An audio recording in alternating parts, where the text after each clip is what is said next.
नमो तस्स भगवतो अरहतो सम्मा सम्बुद्धस्स।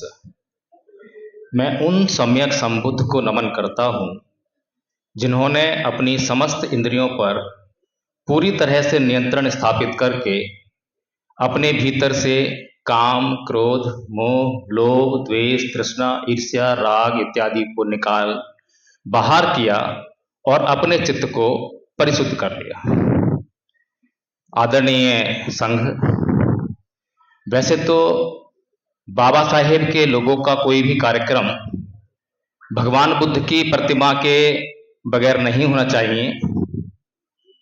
अगर हम वास्तव में बाबा साहेब का सम्मान करना चाहते हैं, अगर हम वास्तव में बाबा साहेब के द्वारा हमारे लिए उत्पन्न किए गए अधिकारों का सम्मान करना चाहते हैं, उनके प्रति किसी भी प्रकार से कृतज्ञता व्यक्त करना चाहते हैं, तो निश्चित रूप से हमें उनके बताए हुए मार्ग पर चलकर अपने दुखों को दूर करने का प्रयास करना चाहिए।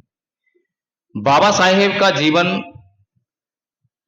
हमारे समस्याओं को उनका इलाज करने के लिए ही था। हमारे जीवन में जो भी समस्याएं थीं, जिन्हें हम अच्छी तरह जानते हैं, हालांकि अब हमारे जीवन में उस तरह की समस्याएं नहीं रह गई, लेकिन फिर भी आज समस्याएं तो हैं ही। आज हम संविधान दिवस मना रहे हैं 26 नवंबर को, लेकिन मेरा यह मानना है कि पूरी दुनिया भारत के संविधान के दिन के रूप में जिस दिन को जानती है वो 26 जनवरी है। 26 जनवरी को बाबा साहेब का नाम भी नहीं लिया जाता, बाबा साहेब की चर्चा भी नहीं होती है। और 26 नवंबर को अगर हम संविधान दिवस मनाते हैं बहुजन समाज के लोग, तो जो लोग नहीं चाहते हैं कि हम बाबा साहेब के विचारों पर चलकर अपना उद्धार करें, उनको इस बात से कोई आपत्ति भी नहीं है। 26 नवंबर आपके लिए, आप मनाते रहिए, लेकिन 26 जनवरी उनके लिए है। इंटरनेशनल लेवल पर वो बाबा साहेब का नाम नहीं लेंगे, बाबा साहेब की बात नहीं करेंगे। तो इन बातों को बाबा साहेब के अनुयायियों को अच्छी तरह से समझना चाहिए। फिर बाबा साहेब का वह मार्ग क्या था जो उन्होंने हमारे लिए प्रशस्त किया, जिस पर चलकर हम अपने दुखों से मुक्त हो सकते हैं। 30 सितंबर 1956 को परम पूज्य बाबा साहेब डॉक्टर भीमराव अंबेडकर ने SC/ST फेडरेशन को भंग कर दिया, SC/ST फेडरेशन को भंग कर दिया। और 14 अक्टूबर सन 1956 को परम पूज्य बाबा साहेब डॉक्टर भीमराव अंबेडकर ने बौद्ध धर्म अपनाया। 13 अक्टूबर सन 1935 को उन्होंने हिंदू धर्म को त्याग कर दिया था कि यह एक ऐसी व्यवस्था है जिसमें कोई भी मनुष्य अपना विकास नहीं कर सकता, बल्कि अपने विकास को अवरुद्ध कर सकता है। तो इसीलिए इस बात को जानकर अच्छी तरह से अध्ययन करके 21 साल तक का उन्होंने समय लिया, अच्छी तरह अध्ययन किया, सभी धर्मों का अध्ययन किया, जितने भी संप्रदाय हैं सबका अध्ययन किया, ताकि किसी की कोई शिकायत ना रह जाए। बाबा साहेब के पास सभी धर्म के लोग आए, सिख भी आए, मुस्लिम भी आए, ईसाई भी आए, तो सबको जवाब देना था कि भाई ऐसा ना हो, कल मैं कोई भी धर्म अपनाऊं तो मैंने कोई भी धर्म क्यों अपनाया, इस बात का जवाब देना चाहिए। और जो लोग मेरे पास आ रहे हैं उनका धर्म मैंने क्यों नहीं अपनाया, इस बात का भी जवाब देना चाहिए। तो समस्या यह है कि बाबा साहेब डॉक्टर भीमराव अंबेडकर हमारी समस्याओं का इलाज करने वाले एक डॉक्टर के रूप में हमारे सामने उपस्थित हुए, लेकिन डॉक्टर का काम तो आपकी समस्या को देखकर, आपकी बीमारी को देखकर उसको डायग्नोज करके आपको दवा देने का है, लेकिन दवा खाने का जो काम है वो बीमार का है, मरीज का है। अगर मरीज वो दवा खाए ना तो वो बीमारी कभी दूर नहीं हो पाएगी। इसी तरह से परम पूज्य बाबा साहेब डॉक्टर भीमराव अंबेडकर जो इलाज हमें देना चाहते हैं, हम उस इलाज से दूर भाग रहे हैं। अभी मैं समाज में बहुत लोगों को कहते सुनता हूं कि संविधान हमारी सभी समस्याओं का हल है, संविधान सब कुछ है, और संविधान खतरे में भी है। अब संविधान को खतरा किससे है? संविधान को खतरा किसी और से नहीं है, संविधान को खतरा हमें हमारे अपनों से है, क्योंकि हम लोग प्रमादी जीवन जी रहे हैं। बाबा साहेब ने जो मार्ग दिखाया उस पर तो हम अनुसरण कर ही नहीं रहे हैं। फिर संविधान और कानून हमारी सभी समस्याओं का अंतिम हल नहीं है, परमानेंट सॉल्यूशन नहीं है। ये त्वरित हल है, इंस्टेंट रिलीफ देने वाले हैं। जैसे कि हमें कोई बीमारी हो जाए, कहीं पर शरीर में दर्द हो जाए, तो हम पेन किलर लेते हैं इंस्टेंट रिलीफ के लिए। अब वो पेन किलर जो है हमारे लिए इंस्टेंट रिलीफ तो है, लेकिन समस्या का अल्टीमेट समाधान नहीं है। तो बाबा साहब डॉक्टर भीमराव अंबेडकर अगर ये समझते कि मेरे समाज के लिए संविधान में मैंने सब कुछ दे दिया है, अब सब कुछ ठीक हो गया है, तो मुझे लगता है 26 जनवरी 1950 को भारत का संविधान लागू होने के बाद 14 अक्टूबर सन 1956 को बौद्ध धर्म ग्रहण नहीं करते। क्या जरूरत थी बेतलम में और कलेश पैदा करना? लेकिन वे जानते थे कि ये जो संविधान है और संविधान के द्वारा जो बनाए गए कानून है, वो मेरे लोगों की समस्याओं का हल नहीं है। मेरे लोगों पर जब जातीय अत्याचार होगा तो वो SC/ST एक्ट में FIR दर्ज कराएंगे, न्यायालय जाएंगे और जिसने अत्याचार किया उसको जेल भेजने का काम करेंगे। बात ठीक है, लेकिन क्या जेल भेजने से अत्याचार करने वाला शांत हो गया, उसका मन शुद्ध हो गया, सुधर गया? नहीं। तो फिर क्या करेगा? रणनीतियां बनाएगा। रणनीतियां हमारे सामने आई भी कि SC/ST एक्ट में बदलाव करने की रणनीति आई, या येन केन प्रकारेण अब ये झूठे केस आते हैं, इतने सारे केस सेटल हो जाते हैं, ये सारी बातें होंगी।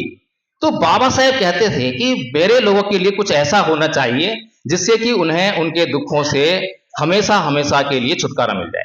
इसीलिए परम पूज्य बाबा साहेब डॉक्टर भीमराव अंबेडकर बौद्ध धर्म के शरण जा रहे हैं, लेकिन समाज नहीं जा रहा है।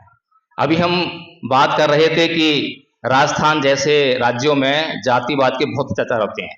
इंद्र मेघवाल का मेरे सामने प्रकरण हुआ। इंद्र मेघवाल के पिता से मैंने बात की। मैंने कहा भाई आपको न्याय मिल गया? कि हाँ जी, ये मुआवजा मिल गया, वो मुआवजा मिल गया। मैं कहा ठीक है, आपको तो मुआवजा मिल गया, बहुत से लोग नौकरी मिल जाती है, वो भी मिल गया, ठीक है। क्या ये अत्याचार उस परिवार के ऊपर हुआ था, इंद्र मेघवाल के ऊपर हुआ था? नहीं, ये अत्याचार समाज के ऊपर हुआ था। तो समाज के ऊपर अत्याचार हुआ तो समाज को क्या मिला? क्या समाज के साथ में न्याय हो गया? नहीं हुआ। तो समाज के साथ में न्याय हो, इसके लिए बाबा साहेब क्या कहते हैं? बाबा साहेब डॉक्टर भीमराव अंबेडकर बचपन से जातीय अत्याचार झेल रहे हैं, तो जब बड़े हुए, पढ़ लिख गए, पावर में आ गए, मंत्री भी बन गए, क्या उन्होंने उस अध्यापक के खिलाफ FIR लिखवाई जिन्होंने उनको शिक्षा देने से इंकार कर दिया? क्या उस नाई के खिलाफ FIR लिखवाई जिन्होंने उनके बाल काटने से इंकार कर दिया? क्या उस गाड़ी वाले के खिलाफ कुछ कार्रवाई की? किसी के खिलाफ कार्रवाई नहीं की, क्योंकि ये लोग अत्याचार नहीं कर रहे थे बाबा साहेब के ऊपर। बाबा साहेब के ऊपर जो है अत्याचार करने वाली व्यवस्था थी। तो बाबा साहेब जानते थे मैं एक अध्यापक, एक नाई, एक गाड़ी चलाने वाले को सजा दिलवाकर अपने समाज के साथ में न्याय नहीं कर सकता। अगर मुझे मेरे समाज के साथ में न्याय करना है तो इस व्यवस्था में ही परिवर्तन करना पड़ेगा। जब तक मैं इस व्यवस्था में परिवर्तन नहीं करता तब तक मेरे समाज का कोई भला होने वाला नहीं। इसलिए उन्होंने धर्म परिवर्तन करके उस व्यवस्था को अपनाया। अब ये धर्म परिवर्तन क्या है? धर्म परिवर्तन को लोगों ने प्रतीकों का परिवर्तन करके और बस खाना पूर्ति कर दी। प्रतीकों के परिवर्तन के रूप में मूर्तियों को बदल दिया। पहले किन्हीं मूर्तियों की पूजा करते थे, उनको बदल के अब बाबा साहेब और बुद्ध की मूर्ति आ गई है। पहले उनके घरों पर कुछ झंडे लगा करते थे, उनको बदल के कुछ और झंडा लग गया है। कपड़ों में परिवर्तन हो गया है। बस क्या ये वास्तव में धर्म परिवर्तन है जिसके लिए बाबा साहेब ने प्रयास किए, जिसके लिए बुद्ध ने प्रयास किए? बुद्ध कहते हैं कि न परिसंग विलोमानी न परिसंग कथा कतंग अतनो व्यवेक्ष्य कतानी अकतानी च, कि दूसरे क्या कर रहे हैं, दूसरे क्या नहीं कर रहे हैं, यह मत देखिए। मैं क्या कर रहा हूं, मैं क्या नहीं कर रहा हूं, यह बहुत महत्वपूर्ण है, इसको देखिए। लेकिन हमारे स्वभाव में तो ऐसा है ही नहीं। कभी हमने ऐसा किया है क्या? आज तक मुझे नहीं लगता कि हमने कभी ऐसा किया हो। अगर मुझे किसी ने गाली दी तो मैंने हमेशा उसी को आरोपी ठहराया है कि उसने मुझे गाली दी, उसने मुझे गुस्सा दिलाया, उसने मेरे साथ अन्याय किया। कभी हम अपनी तरफ भी देख लेते हैं कि उसने मुझे गाली क्यों दी। हो सकता है कि उसकी गाली देने का कारण जो है मैं ही हूं। अगर इतना मैंने देख लिया होता तो शायद मैं उसका प्रतिकार करने के लिए जो मैं सिस्टम अपना रहा हूं उसको न अपनाता। कोई मुझे गाली देता है तो मैं भी उसको गाली देता हूं, उसको गुस्सा करता हूं, उससे मारपीट करता हूं। अब तो यही चलता आया है। लेकिन कभी भी हमने बाबा साहेब की बात नहीं मानी, बाबा साहेब ने रास्ता दिखाया तो बुद्ध की बात नहीं मानी। जिस मार्ग पर चलकर हमारा कल्याण होने वाला है उस मार्ग को हम अपना ही नहीं रहे। आज भी हम लोग जो है बाबा साहेब को यहाँ पर दीप प्रज्वलित भी हुआ है, बहुत तो साधुवाद है, फूल माला चढ़ाते हैं, पुष्प अर्पित करते हैं, उनका जन्मदिन मनाते हैं, इस तरह से उनका सम्मान करने का प्रयास करते हैं। लेकिन क्या हम ये सब करके उनका सम्मान कर सकते हैं? उनके लोग तो आज भी पिट रहे हैं, छित रहे हैं, उन पर अत्याचार हो रहा है, शोषण हो रहा है। अभी पूरे समाज का बहुत कम परसेंट वर्ग कुछ आर्थिक संपन्न हुआ है। अगर पूरा वर्ग को देखा जाए, जिस वर्ग की बाबा साहेब बात कर रहे हैं, क्या उसको आर्थिक संपन्नता मिली है? लेकिन नहीं। लेकिन जो लोग आर्थिक संपन्न हो गए हैं, अब उन्हें उस वर्ग से क्या लेना देना।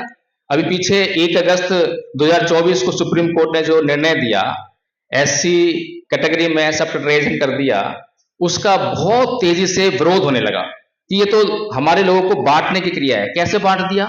किसने बताया कैसे बांट दिया? किसी ने नहीं बताया कि हम कैसे बट गए। जिस बात की सबसे अधिक आवश्यकता थी कि हमारा रिजर्वेशन, पहली बात तो अभी एक साथी कह रहे थे कि जब तक हम जिंदा हैं हम मरते दम तक आरक्षण को नहीं छोड़ेंगे। क्यों भाई?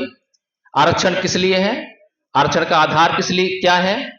बाबा साहेब ने क्या आरक्षण जो है इसलिए दिया था कि तुम सबल हो जाओ, अच्छे संपन्न हो जाओ, सारी एबिलिटी तुम्हारे भीतर आ जाए, तब भी तुम आरक्षण लेते रहो? क्या दूसरे लोग आरक्षण ले रहे हैं क्या? अगर मैं संपन्न हो गया हूं, मेरे बच्चे संपन्न हो गए हैं, कोई दिक्कत नहीं है, जो झोपड़ी झुग्गी में रहने वाला जो व्यक्ति है उसके पास कुछ साधन नहीं है, क्या उसके लिए नहीं मिलना चाहिए? फिर ये हमेशा हमेशा के लिए बताई गई व्यवस्था नहीं है, लेकिन हमारी भावनाओं में ये ऐसे शामिल कर दिया गया है।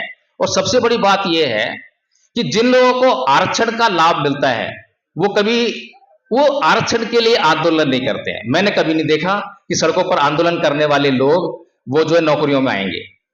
फिर ये आंदोलन करवाने वाला कौन है, करने वाला कौन है? तो आंदोलन को करवाने वाला एक जो वर्ग है, जिसे बुद्धिजीवी वर्ग कहते हैं, जो आरक्षण का लाभ ले रहा है, वो इंस्टिगेट करता है उनको। वो इनको जो है लगातार कहता है कि आंदोलन कीजिए, हमारा ये खतरे में है, हमारा वो खतरे में है।